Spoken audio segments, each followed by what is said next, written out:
Cinema డైలాగుల్ని పోస్టర్లుగా పెట్టినందుకు ఇద్దరిని రిమాండ్కు పంపారు.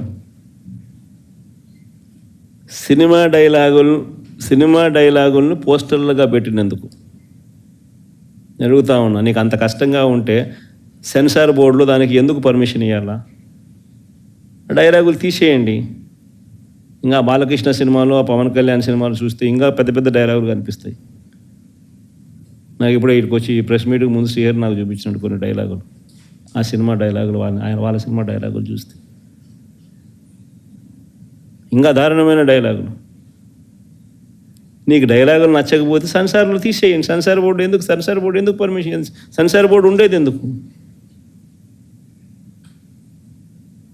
అంతేగాని ఆ సినిమా డైలాగులు సినిమా వచ్చిన తర్వాత, రిలీజ్ అయిన తర్వాత ఆ సినిమా డైలాగులు, ఆ సినిమాలో మంచి పాటలు ఉంటే ఆ మంచి పాటలు అవన్నీ న్యాచురల్గా ప్రసిద్ధి చెందుతాయి.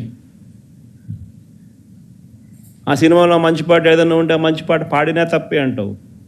ఆ సినిమాలో ఏదైనా మంచి డైలాగులు ఏదైనా వీళ్ళకి నచ్చితే ఆ నచ్చిన డైలాగులు వీళ్ళు పోస్టర్లుగా పెట్టినా తప్పే, వీళ్ళు మాట్లాడినా తప్పే, వాళ్ళు చేసిన యాక్షన్లు వీళ్ళు చేసినా తప్పే.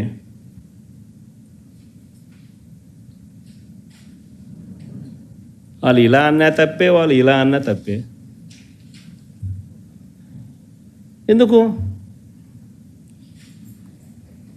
మరి సినిమాలు ఎందుకు తీస్తున్నారు స్వామి? మీరు ఆపేసేయండి, మూసేయండి.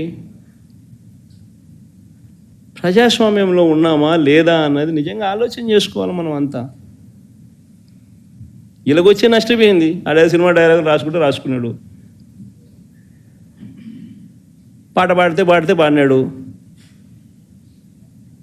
డైలాగులు కొడితే కొట్టినాడు. ఇలాగొచ్చే నష్టమైంది అంటాను నేను. గుమ్మడికాయలు దొంగంటే భుజాలు తడుముకున్నట్టుగా ప్రతిదీ కూడా వాళ్ళు ఏమన్నా కానీ నిన్నే అన్నట్టుగా నువ్వెందుకు బాధపడతా ఉన్నావు?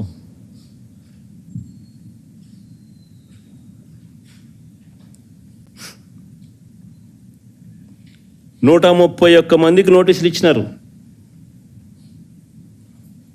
131 మందికి నోటీసులు ఇచ్చినారు.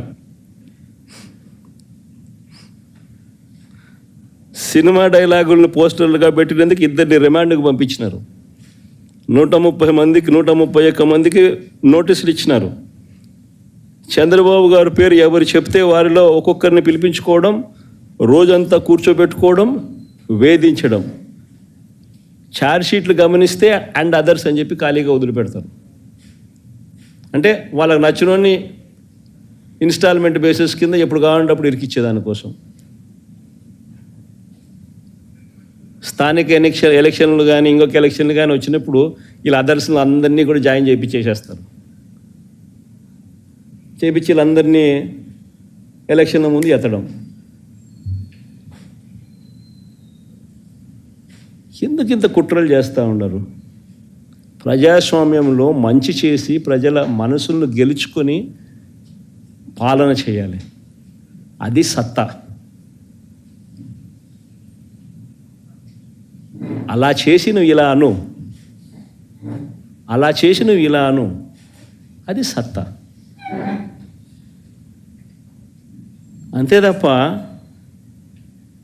నువ్వు అన్యాయమైన పాలన చేస్తూ నిన్ను ఎవడైనా ప్రశ్నిస్తే ఆడిట్టన్నాడు, వీళ్ళిట్టన్నారు, వాళ్ళు అట్ట మాట్లాడారు, ఇట్ట మాట్లాడాడు అని చెప్పి తోసేయడం, స్టేషన్లో పెట్టడం. ఏమిటి ఇది?